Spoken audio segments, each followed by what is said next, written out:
नमः परमकल्याण नमः परममंगल वासुदेवाय शांताय यदूनां पतये नमः नमः परमकल्याण नमः परममंगल वासुदेवाय शांताय यदूनां पतये नमः सच्चिदानंदरूपाय विश्वोत्पत्त्यादि हेतवे तापत्रय विनाशाय श्रीकृष्णाय वयं नमः महायोगपीठे तटे भीमरथ्यां वरं पुंडरीकाय दातुमुनीन्द्रैः समागत तिष्ठन्तमानंदकंदं परब्रह्मलिंगं भजे पांडुरंगम.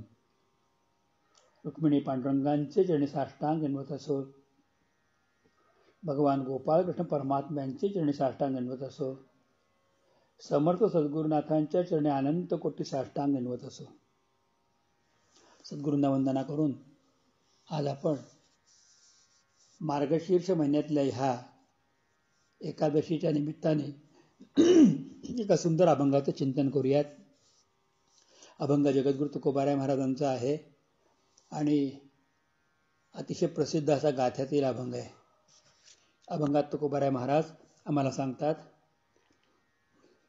ऐसे ऐसियाने भेटती ते साधू, ऐसे ऐसियाने भेटती ते साधू, ज्यांच्या दर्शने तुटे भवबंधू, जे का सच्चिदानंदी नित्यानंदू, जे का मोक्ष सिद्धी तीर्था वंदुरे, जे का मोक्ष ती सिद्धी तीर्था वंदुरे, भाव सर्व कारण मूळ बंधू, सदा समबुद्धी नास्तिक्य भेदू, भूतकृपा मोडी द्वेष कंदू, शत्रु मित्र पुत्र समकरी बंधुरे, शत्रु मित्र पुत्र समकरी बंधुरे, शत्रु मित्र पुत्र समकरी बंधुरे, मनबुद्धी काया वाचा शुद्ध करी, रूप सर्वत्र देखो नि नमस्कारी, लघुत्व सर्व भावे अंगीकारी, सांडी मांडी मी तू पण ऐसी थोरी रे, सांडी मांडी मी तू पण ऐसी थोरी रे, सांडी मांडी मी तू पण ऐसी थोरी रे, अर्थ काम चाड नाही चित्ता माया, अर्थ काम चाड नाही चित्ता, मानामान मोह माया मिथ्या, वर्ते समाधानी जाणोनी नेणता, साधू भेटी देती तया अवचिता रे, साधू भेटी देती तया अवचिता रे, साधू भेटी देती तया अवचिता रे, मनी दृढ धरी विश्वास न करी सांडी मांडीचा सायास, मनी दृढ धरी विश्वास न करी सांडी मांडीचा सायास, साधू दर्शन नित्य काळ त्यास, साधू दर्शन नित्य काळ त्यास, तुका म्हणे जो विठला जाणीवेसी रे, तुका म्हणे जो विठला जाणीवेसी रे, तुका म्हणे जो विठला जाणवेस रे, ऐसे ऐसियाने भेटती ते साधू. जगद्गुरु तुकोबाराय महाराजांच्या चरणावरती मस्तक ठेवून वंदना करतो आणि आजच्या चिंतनाला प्रारंभ करतो. भगवंत भेटणं अगदी सहज शक्य, सोपं आहे, पण खऱ्या साधू संतांची भेट होणं अवघड आहे. शास्त्र सांगतं, मनुष्यत्वम मुमुक्षत्वम महापुरुष संश्रयम, मनुष्य हो मुमुक्ष हो, महापुरुषांच्या चरणाचा आश्रय घे. पण महापुरुषांच्या चरणाचा आश्रय मोफत मिळतो का? महापुरुषांच्या चरणाचा आश्रय आपल्याला सहजगत्या मिळतो का? महापुरुषांच्या चरणाच्या आश्रयाला, साधू संतांच्या चरणाश्रयाला प्राप्त करत असताना आपली काही तयारी असावी लागते का नाही? आपण कुठेतरी काहीतरी कोणत्या तरी मर्यादेमध्ये कुठेतरी तयार असलं पाहिजे की नाही? परमार्थाचं वचन आहे की तू 1 पाऊल चाल, तेव्हा देव 1000 पावलं चालून पुढे येतो. तर तुमचं 1 पाऊल चालणं कोणतं आहे ते तर काहीतरी आपल्याला सुस्पष्ट केलं पाहिजे की भगवंतांच्या दिशेने, साधू संतांच्या दिशेने मी 1 पाऊल चाललेलो आहे. मग त्यावेळेला भगवंत, साधू संत आपल्यासाठी धावत येतात. गजेंद्राच्या हाकेसरशी जेव्हा तुकोबाराय म्हणतात तेव्हा गजेंद्राने आधी हाक मारलेली आहे. आधी चित्तामध्ये ती व्याकुळता आली पाहिजे, आधी चित्तामध्ये तो भाव आला पाहिजे. आणि चित्तातली व्याकुळता आणि तो भाव काय सहज येतो का? नाटकामध्ये सुद्धा रडण्याचे भाव करण्यासाठी, रडण्याची ऍक्टिंग करण्यासाठी, हसण्याची ऍक्टिंग करण्यासाठी सुद्धा एक वेगळं सामर्थ्य लागतं. मग इथे परमार्थामध्ये त्यासाठी विशिष्ट बैठक लागते, सिद्धता लागते. जगद्गुरु तुकोबाराय महाराज तुम्हा आम्हाला सांगतात की साधू दर्शन होईल हे सगळं उत्तम, पण साधू असे मोफत दिसत नाहीत. कारण साधू समोर आले तरी साधू ओळखायला आले पाहिजेत. आणि साधू ओळखायला का येत नाहीत? कारण जर तुमच्या डोळ्यावरती पट्टी असेल अज्ञानाची किंवा सांसारिक बंधनांची, तर समोर साधू संत जरी आले ना तरी आपण त्यांना ओळखू शकत नाही. आपण साधूंच्याकडनं अपेक्षा काय करतो? डोक्यावर त्याने हात ठेवावा, माझं काम करावं. डोक्यावर त्याने हात ठेवावा, मला ज्ञान द्यावं. त्यांनी माझ्याकडे कृपादृष्टीने पाहावं, माझ्या सगळ्या समस्या सुटून जाव्यात. त्यांनी मला असा काहीतरी मंत्र सांगावा की माझा व्यापार, उद्यम, व्यवहार अत्यंत उत्तम चालेल. त्यांनी अशी माती उचलून द्यावी, एखादी वस्तू उचलून द्यावी की घरी घेऊन बघितल्यानंतर ते सोन्याची लगड असेल, माझं काम होईल. आम्ही साधू संतांच्याकडून विनासायास आमच्या प्राप्तीसाठी प्रयत्न करत असतो. विनासायास त्यांच्याकडे आम्हाला काय प्राप्त होईल? परंतु खरे साधू, खरे संत जे असतात ते आपली आध्यात्मिक बैठक झाल्याशिवाय, तयारी झाल्याशिवाय तो भाव प्राप्त झाल्याशिवाय कसे प्राप्त होतील? तो भाव येणं आपल्यामध्ये हे आधी अत्यंत महत्वाचं आहे. भगवद्गीतेच्या 6व्या अध्यायामध्ये भगवान श्रीकृष्ण परमात्म्याने अर्जुनाला हीच गोष्ट सांगितली की उद्धरेद आत्मात्मानम नात्मानम नवसादयेत आत्मैव हि आत्मरबंधुर आत्मैव रिपुरात्मनः. तुझ्या आत्म्याचा तुझा उद्धार तूच कर, दुसरा कोणीही करणार नाही. तूच तुझा गुरु आहेस, तूच तुझा मित्र आहेस, तू तुझा हितैषी आहे आणि तूच शत्रू सुद्धा आहेस. अध्यात्मामध्ये हाताला धरून घेऊन जाणं हे नाही, आपल्याला मागे मागे मागे जावं लागतं. माकडीने उड्या मारते, पिल्लाची जबाबदारी आहे की पिल्लाने जीवाच्या आकांताने गच्च माकडीला पकडून बसलं पाहिजे. तेव्हा माकडीने कुठे उडी टाकेल तर ते पिल्लू पडणार नाही. पण हात सोडला पिल्लाने तर आपली अवस्था काय होईल? हे काय लक्षात ठेवलं पाहिजे की आपण विशिष्ट तत्वाला, विशिष्ट स्वरूपाला चिटकून राहिलं पाहिजे. तेव्हा भगवंतांची अनुकंपा, साधूंचं दर्शन आणि त्याचबरोबरने जग आपला उद्धार या सगळ्या गोष्टी आपल्या समोर येतात. जरी तुकोबाराय महाराजांनी सांगितलं असलं, जरी ज्ञानेश्वर महाराज म्हटले की ईश्वर दृष्टाची मांदियाळी अनवरत भूमंडळी भेटोतया भूता, जरी सांगितलं असलं तरी अशी एक मंडळी भेटण्यासाठी काय करावं लागतं त्याचंही वर्णन माऊली ज्ञानेश्वर महाराजांनी पसायदानामध्ये शेवटून दुसऱ्या ओवीमध्ये केलेलं आहे. आणि ग्रंथोपजीव्य विशेषी लोकी इये, ज्या ग्रंथाला वाचून त्याच्याप्रमाणे अभ्यास करतात अशा लोकांना दृष्टादृष्ट विजय व्हावी. नुसतं ऐकून ज्ञानेश्वर महाराज म्हटले संत भेटतील आणि म्हणून आम्हाला संत भेटले. संत समोर तू ओळखता आलं पाहिजे. आता सामान्य माणूस आणि संतांमध्ये फरक काय असतो? जसं राक्षस आणि माणसात फरक काय? राक्षसाला 2-2 काही असे शिंग वगैरे असतात की काय? किंबहुना आपल्यासारखेच दिसायला ते असतात, धनसंपत्तीने युक्त असतात, त्यांची वृत्ती राक्षसी असते. आपल्याला आपल्यातले गुण आणि आपल्यातले गुण ओळखता आले पाहिजेत. आणि त्या आपल्यातल्या गुणातून आणि दोषातून आपल्याला बाहेर पडता आलं पाहिजे, तेव्हा साधुसंत भेटतात. तुकोबाराय महाराज या अभंगामध्ये आम्हाला ऐसे ऐसिया भेटते ते साधू अशाप्रमाणे आणि ऐसिया ह्या पद्धतीने आम्ही वागलं पाहिजे, तेव्हा ते साधू संत आम्हाला भेटतात सांगितले. कसं वागलं पाहिजे? अभंगाच्या 2ऱ्या चरणापासून अभंगाच्या 5व्या चरणाच्या प्रथम अर्ध्या पादापर्यंत कसं वागलं पाहिजे ते त्यांनी सांगितले. आणि प्रत्येक ठिकाणी रे रे रे शब्द वापरून ऐक रे, बाबा रे, समजून घे रे,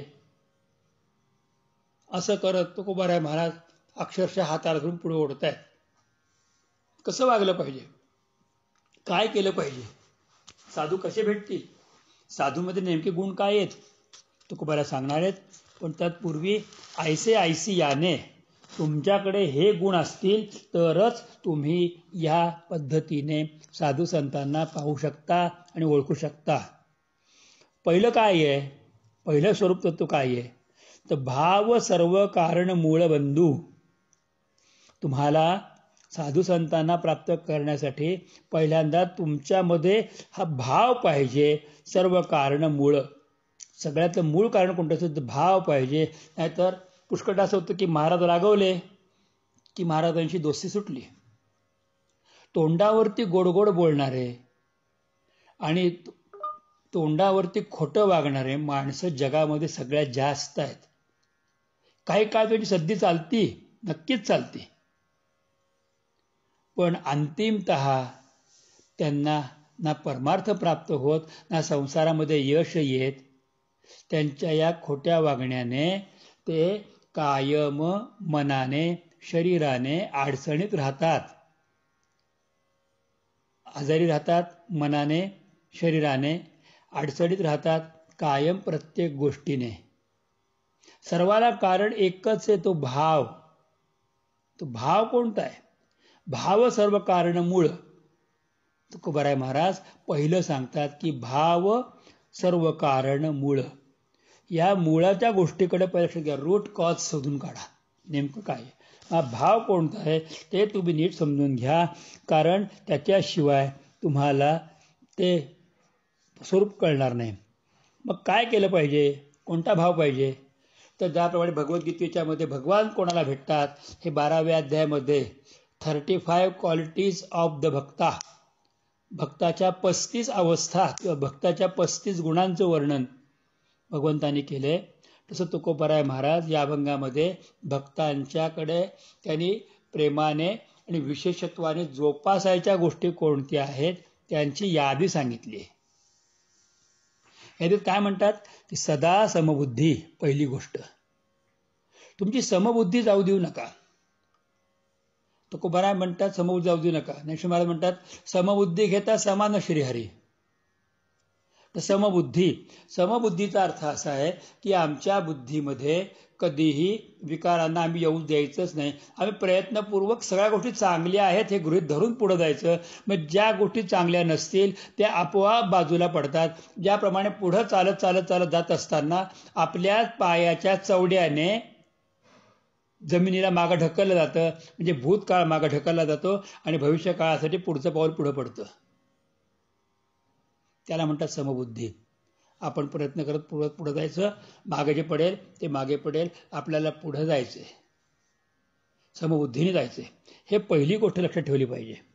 आणि त्यावेळेला नास्तिक्य भेदू हा दुसरा त्यांनी भेद सांगितला आहे की नास्तिक्य भेदू म्हणजे काय, आपल्यातला नास्तिकत्वाचा भाग हे होईल का, असं होतं का, खरंच देव भेटतो का, खरंच यांनी काय होतं का, एवढ्या लोकांनी एवढं चांगलं वागलं, त्यांच्या नशिबाला काय आलं, त्यांनी खूप केलं देवाचं, शेवटी त्यांच्या वाट्यात किती दुःख आली, त्यांनी एवढी जपजाप केले पण त्यांनी काय भोगलं, शेवटी या जगामध्ये पैशाशिवाय दुसरं काय आहे, किंवा अरे हे कोणाला काय सांगतात, वेळ पडली की तेही आहे ना.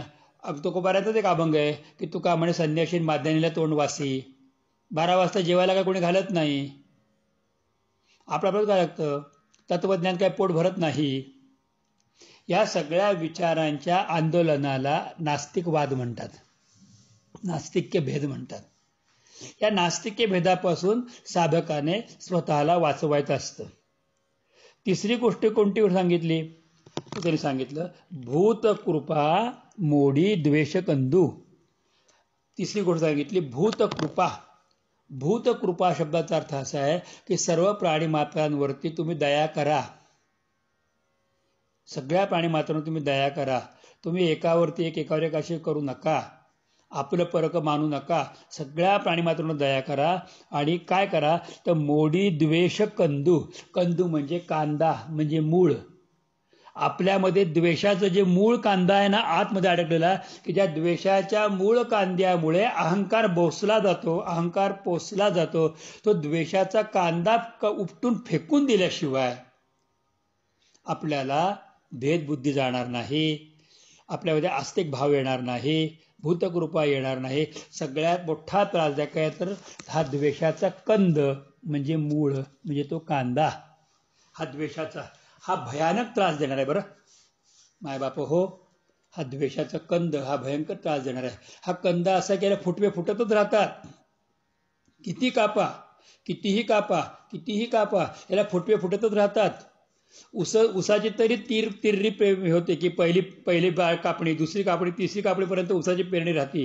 पण द्वेषाचा कंद असा आहे की जन्म मृत्यू झाल्यानंतर सुद्धा अनेक जन्मांच्या पर्यंत हा कांदा मरतच नाही, जातच नाही.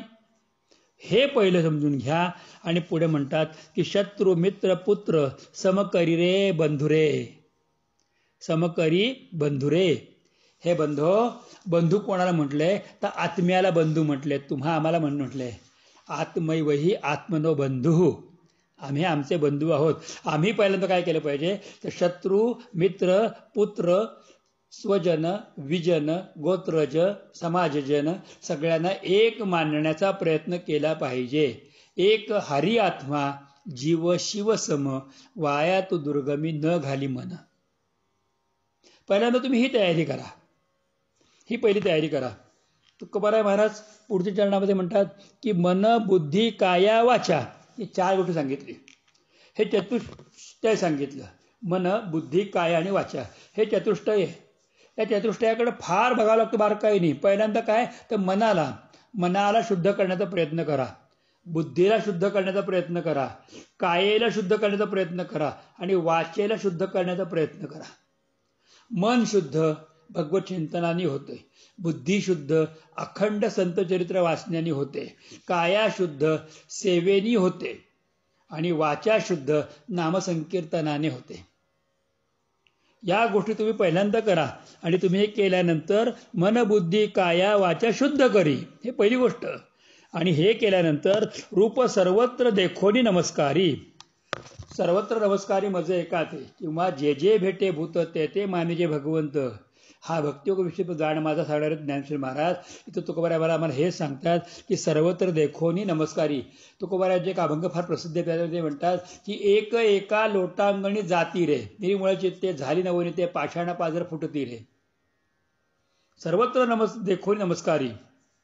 भगवंताला नमस्कार तर कोणीही करेल, पण सर्वत्र नमस्कार करता आला पाहिजे. मी आपल्याला छोटीशी गोष्ट सांगतो बरं, जीवाचं कान करून ऐका. एक गुराखी होता. शेळ्या मेंढ्या गाई म्हशी चरायला सोडायचा आणि एका झाडाखाली निवांत बसायचा. त्या झाडाच्या समोर एक असा दगड होता आणि त्या दगडाला बघून त्याला राग यायचा, हा कसा निवांत बसलाय. म्हणून एक दुसरा दगड घेतला आणि त्या दगडाने त्या पहिल्या दगडावरती जोरात फेकला. तो फेकल्यावर झालं काय, तो पहिला दगड जो होता ना तो फुटला, त्याचे 2 तुकडे झाले आणि त्याबरोबर तो मुख्य दगड ज्याला मारला होता त्याचा एक टवका उडाला. त्याचा टवका उडाल्याला आनंद झाला. याने अजून 2-4 दगड घेतले आणि त्याला मारायला सुरुवात केली. त्याचे टवके उडायचे, फक्त टवके उडायचे आणि बाकी दगडं जी फेकून मारली ती तुटून खाली पडायची.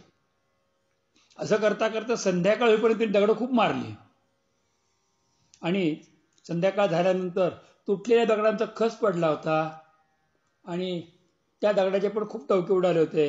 तर हसायला आलं.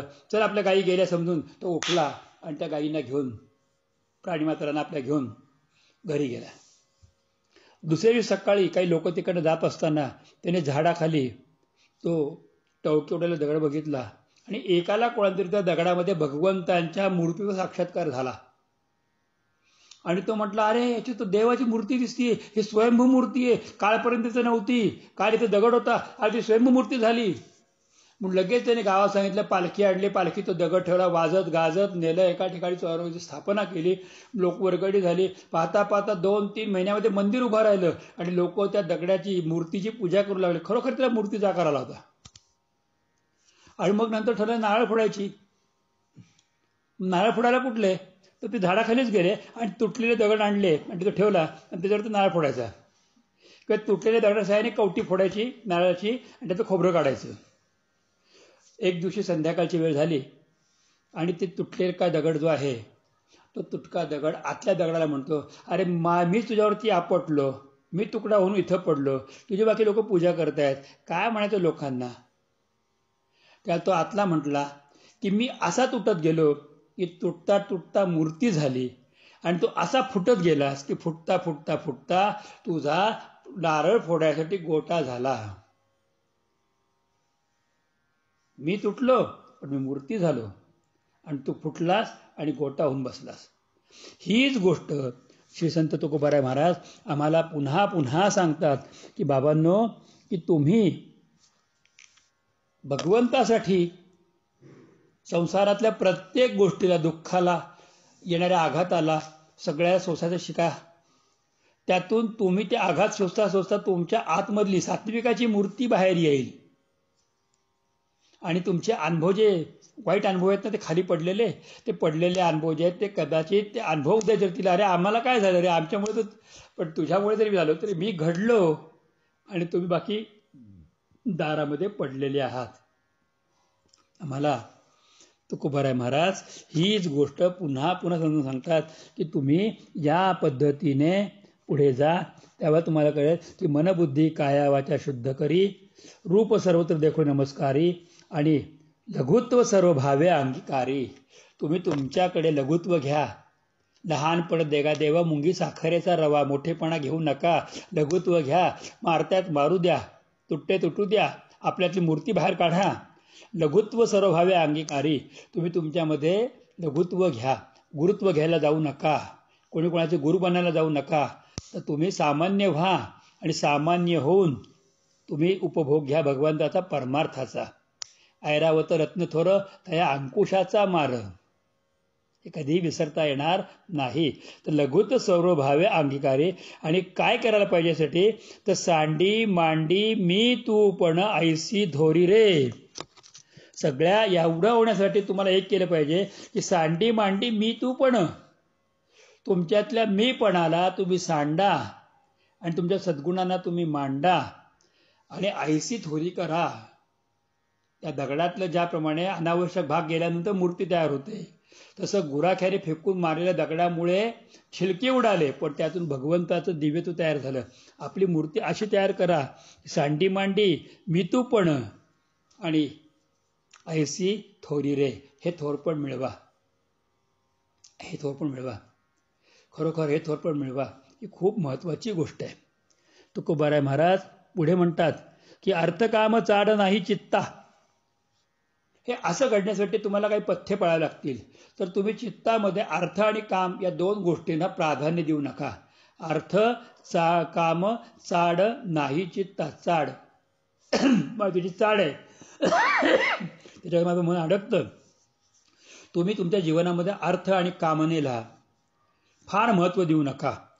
तुमच्या नशिबामध्ये ज्या ज्या गोष्टी तुम्हाला मिळणारच आहे, जेवढं धन लिहिलं तेवढं मिळणारच आहे. उपभोगाला केले ते मला माहिती नाही, पण ते मिळणार आहे. जसं भागवताच्या महात्म्यात सांगितलं की त्या आत्मदेव ब्राह्मणाला फळ दिलं, मुलगा होईल, पण तुझ्या नशिबामध्ये आहे का नाही आम्हाला सांगता येत नाही.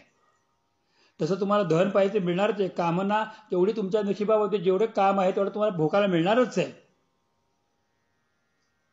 त्यासाठी पशुत्वाकडे जाऊ नका, परंतु त्याची चाड चित्तावर धरू नका, म्हणजे त्याची ओढ चित्तात धरू नका.